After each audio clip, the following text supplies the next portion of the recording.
कोई लड़का और कोई लड़की, उस लड़का उस लड़की उस स्त्री उस पुरुष के अंदर वासना, और वो वासना जरूरत से ज्यादा है स्त्री के और पुरुष के अंदर, और तभी वहां पर पिता आ जाए, तो पिता को देखकर स्त्री की वासना बढ़ेगी कि समाप्त हो जाएगी?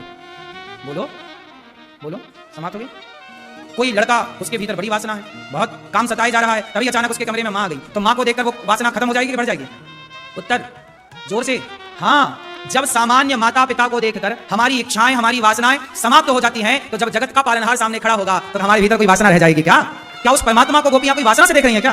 तुम अपने बाप को तो वासना से देख नहीं सकते, तो भगवान तो त्वमेव माता, वो तो सबके बाप हैं, भगवान तो सबके त्वमेव माता, अच्छा पिता त्वमेव, भगवान सबके माई बाप हैं, माता पिता तुम मेरे, शरण कहूं किसकी, तुम बिन और न दूजा आस करूं।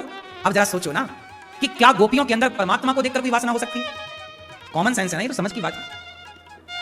भगवान तो स्वयं निष्काम है, भगवान निष्काम है, और जो भगवान को देखता है वह भी भगवान को देखकर निष्काम हो जाता है। तो जिस परमात्मा के दर्शन से प्राणी निष्काम होता हो, उस परमात्मा के दर्शन से गोपियों के अंदर कोई वासना कैसे हो सकती है? और भक्त और भगवान के बीच में कोई वासना का खेल कैसे हो सकता है?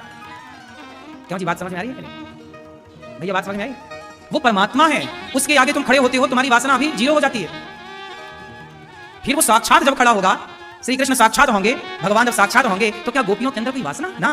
लोगों ने रास का अर्थ ही नहीं समझा, लोगों ने रास का मतलब ही नहीं समझा, लोगों ने रास लीला को कैरेक्टर ढीला से जोड़ दिया, ये लोगों ने मूर्खता कर दी, लोग कृष्ण को जान ही नहीं पाए।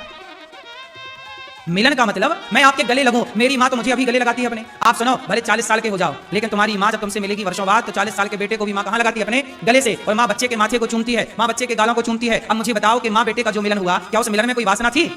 बोलो। लेकिन मां ने तो गले लगाया। यदि तुम गले लगाने को वासना मानते हो कि भगवान ने गोपियों को गले लगाया, तो गले मां लगाती है। भाई गले लगाने में फर्क है, बात समझ में आई? गले लगाने में फर्क है ना भाई। बाप अपनी बेटी को गले लगाता है, मां अपने बेटे को गले लगाती है, गुरु अपने शिष्य को गले लगा लेता है, दोस्त अपने दोस्त को गले लगा लेता है। तो गले लगाना है, इसका मतलब ये नहीं कि हर गले लगने में कोई वासना ही हो। जैसे मां बेटे का गले लगना और मां अपने बेटे का चुम्बन करती है, बेटे के गालों को चूमती है, मां के चुम्बन में कोई दोष नहीं है, कोई वासना नहीं है, उसी तरह परमात्मा यदि किसी भक्त को गले लगाए तो इसमें कोई दोष थोड़ी है। ये तो गले जब भगवान प्रकट होंगे तो आप खुद खड़े हो जाओगे, प्रभु हमें भी गले लगा लो। वो तो भगवान से गले लगाना सब चाहते हैं। मीराबाई ने भगवान को भजा, बताओ मुझे, मीराबाई ने भगवान को किस भाव से भजा? क्यों चश्मा वाले भैया, मीराबाई ने कृष्ण को किस भाव से भजा? पति के भाव से। मीरा ने क्या बोला? ये मेरे पति हैं।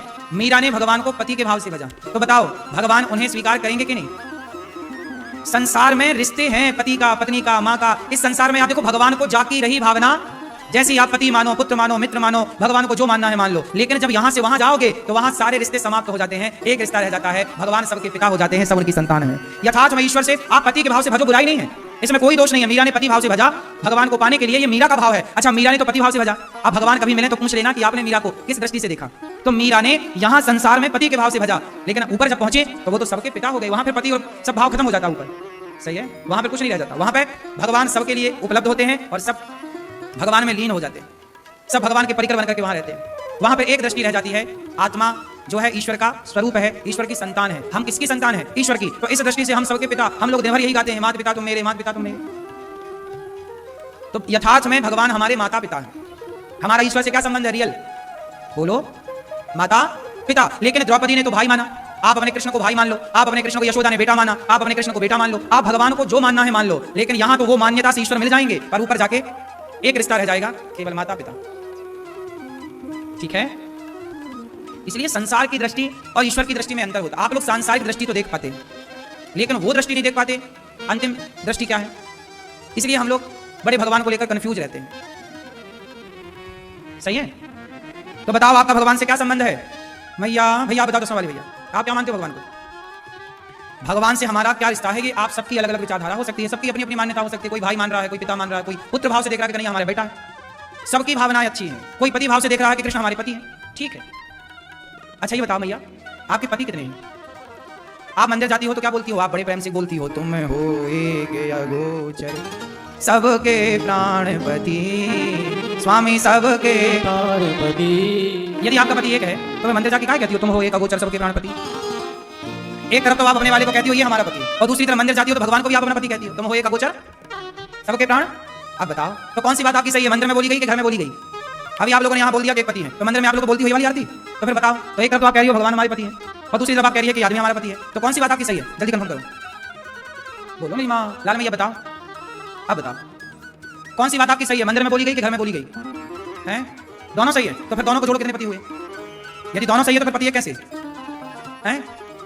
दोनों एक हुए, ठीक है, ये बात भी सही है। आप बताओ, मंदिर में जो आप बोलती हो वो सही है कि घर में जो बोलती हो वो सही है? चक्कर में पड़ गए ना। सच्चाई ये है कि भगवान हम सबके पति हैं। पति मतलब आप लोग क्या समझते हैं? चलो बताओ, पति किसे कहते हैं? ये मैया बताएंगी, लाल मैया। पति किसे कहते हैं? चश्मा वाली मैया बताएंगे हमारी। पति किसे कहते हैं? पति किसे कहते हैं? परमेश्वर। कहाँ आपके पति? मानते हैं परमेश्वर? अच्छी मैया पति को परमेश्वर मानती, बढ़िया सुंदर, ऐसी पत्नी होनी चाहिए। अच्छा ये बताओ, पति किसे कहते हैं? पति की परिभाषा आप लोग समझते हैं कि जो आपके बच्चे का पिता बने वो आपका पति है, जबकि ये बात नहीं है। पति पारक्षण धातु से बनता है। पति किससे बनता है? पारक्षण धातु, जो रक्षा करे। रक्षा अर्थ में पति शब्द प्रयोग होता है। जैसे हमारे देश में एक पति है, सबके नाम है राष्ट्रपति। क्या नाम है? तो राष्ट्रपति, वो तो सबके पति है। पति का अर्थ यहाँ बच्चों के पिता से नहीं है। पति का तात्पर्य होता है, पति शब्द का प्रयोग रक्षा अर्थ में होता है। रक्षा मतलब पति, जो राष्ट्र की जो रक्षा करे सेना के द्वारा वो राष्ट्रपति। सेना की जो रक्षा करे पहले होता था सेनापति। क्या होता था? सेनापति। सेना का जो प्रतिनिधित्व करे वो पति। जैसे सेना की रक्षा करने वाले को सेनापति, राष्ट्र की रक्षा करने वाले को राष्ट्रपति, उसी तरह संसार के प्रत्येक जीव के प्राणों की रक्षा करने वाले का नाम परमेश्वर है। भगवान सबके पति है। भगवान सबके प्राणों की रक्षक है। तुम हो एक अगोचर, सबके प्राण, वो प्राणों के पति हैं। आपके भीतर जो प्राण है, जीवन है, हम सबके जीवन देने वाले ईश्वर हैं, तो वो रक्षा करते हैं आपके प्राणों की। इसलिए रक्षा अर्थ में वो पति है। पति का मतलब आप केवल एक ही जानती हो कि हमारे बच्चे का बाप जो बन जाए वो हमारा पति। ऐसा नहीं है, पति भगवान ही है सबके, क्योंकि सबसे बड़े रक्षक कौन है? बोलो, आपके रक्षक कौन है? आपके प्राणों की रक्षा कौन कर रहे हैं? तो भगवान सबके पति। और ये पति तो विवाह के बाद मिला है, लेकिन भगवान तो विवाह के पहले जन्म, जब आप मां के पेट में आए तो 9 महीने उन्होंने रक्षा की, तो वो रक्षा में पति तो वही भाई नहीं भाई। तो और केवल स्त्रियों के नहीं, पुरुषों के पति भी भगवान है। आप ये मत सोचिए कि आप खुद पति है, नहीं, हम सबके पति भगवान हैं।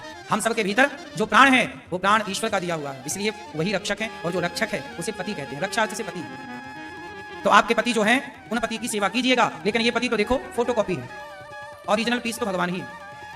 तो भगवान से संबंध जोड़े रखिए। संसार का जो